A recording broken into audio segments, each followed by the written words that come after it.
बिस्मिल्लाहिर्रहमानिर्रहीम। अस्सलामु अलैकुम। दौरे जाहिलियत में अरबों के यहाँ कई किस्म के निकाह राइज थे। इनमें से कोई भी तरीक़ा निकाह इख्तियार कर लिया जाता था और इसे ऐब ना समझा जाता था। सैयदा आयशा रज़ी अल्लाह ताला अन्हा ने इन इक़साम का ज़िक्र किया है। वो फरमाती हैं, जाहिलियत में 4 किस्म के निकाह थे। एक निकाह तो वही था जो आजकल के लोग कर रहे हैं, यानी एक शख्स किसी दूसरे शख्स को उसकी बेटी या उसके ज़ेरे किफ़ालत लड़की से शादी करने का पैगाम भेजता, फिर उसकी रजामंदी के बाद इसे मेहर देकर उससे निकाह कर लेता।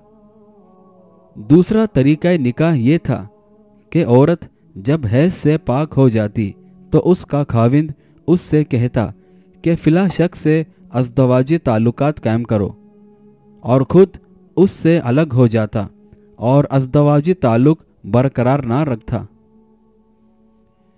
फिर जब दूसरे शख्स से उसका हामला हो जाना वाज़े हो जाता तो खाविंद अगर चाहता तो उससे अज़दवाजी ताल्लुक कायम कर लेता। ये तरीक़ा इसलिए इख्तियार किया जाता था ताकि पैदा होने वाला बच्चा आला सलाहियतों का मालिक हो। इस मकसद के लिए आला सलाहियतों के मालिक शख्स का इंतखाब किया जाता था।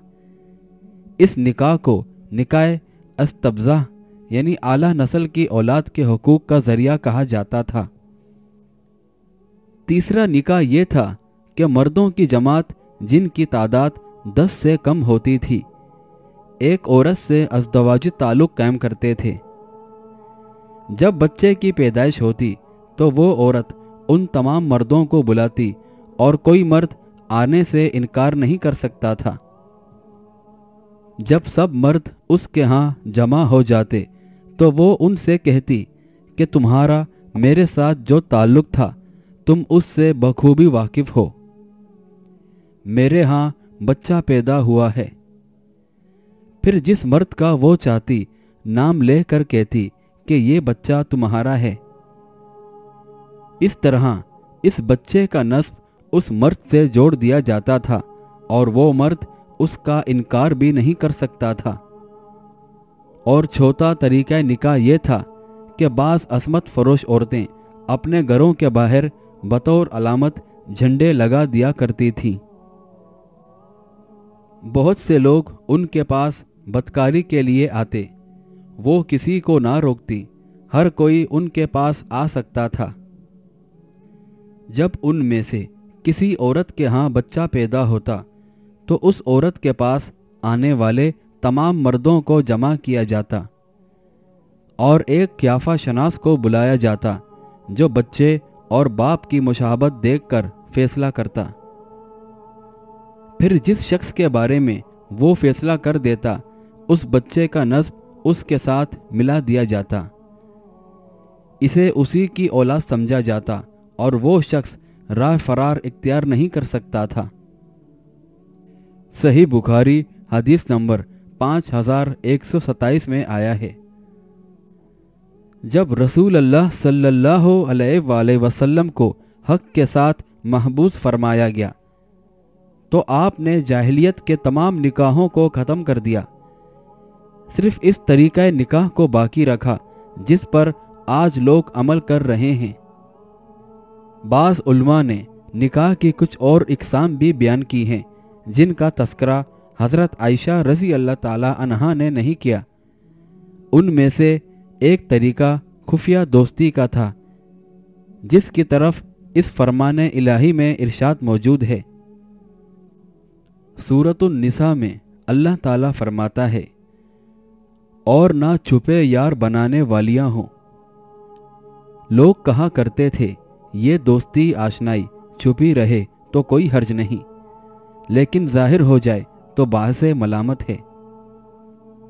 इस तरीक़ा निकाह को निकाह के बजाय ज़िना कहना ज़्यादा दुरुस्त है। एक तरीक़ा निकाह मुत्ता का था। ये निकाह महदूद मुद्दत के लिए किया जाता था। एक तरीक़ा निकाह بدل کا تھا۔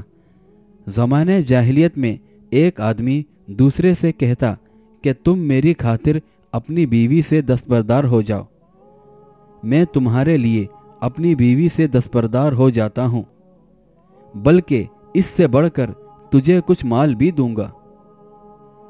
باطل نکاحوں میں سے ایک وٹا سٹا کا نکاح بھی تھا کہ ایک آدمی اپنی بیٹی یا زیر ولایت لڑکی کا نکاح دوسرے شخص سے اس شرط پر کرتا تھا کہ وہ اپنی بیٹی یا زیر ولایت لڑکی کا نکاح پہلے شخص سے کر دے گا، اور اس شرط کے سوا ان کے درمیان کوئی حق مہر نہ ہوتا تھا۔ عربوں کے ہاں ایک آدمی کے نکاح میں دو بہنوں کا یکجا ہونا جائز تھا۔ وہ اسے بھی جائز سمجھتے تھے کہ ایک آدمی اپنے نکاح میں بغیر کسی تعداد کی پابندی کے جتنی عورتیں چاہے جمع کر لے، اور عرب معاشرے میں ایسے لوگ بے شمار تھے جن کے 4 سے زائد بیویاں تھیں۔ جب اسلام آیا تو کسی کے پاس 10 بیویاں تھیں، اور کسی کے پاس اس سے بھی زیادہ تھیں، اور کسی کے پاس اس سے کم تھیں۔ اسلام نے بیویوں کی تعداد 4 تک محدود کر دی، وہ بھی اس شرط پر کہ خاوند کو یقین ہو کہ وہ ان سب کے اخراجات برداشت کر سکتا ہے اور ان میں انصاف سے کام لے سکتا ہے۔ اگر خاوند کو ڈر ہو کہ وہ عدل قائم نہیں کر سکے گا تو اسے حکم دیا کہ صرف ایک پر اکتفا کرے۔ عہد جاہلیت میں عرب لوگ بیویوں کے درمیان انصاف نہیں کرتے تھے، بلکہ ان کے ساتھ برا سلوک کرتے اور ان کے حقوق غصب کرتے۔ اسلام نے بیویوں کو انصاف دلایا اور ان کے ساتھ حسن سلوک کی نصیحت کی، اور ان کے لیے ایسے حقوق مقرر کیے جو کبھی ان کے خواب و خیال میں بھی نہ تھے۔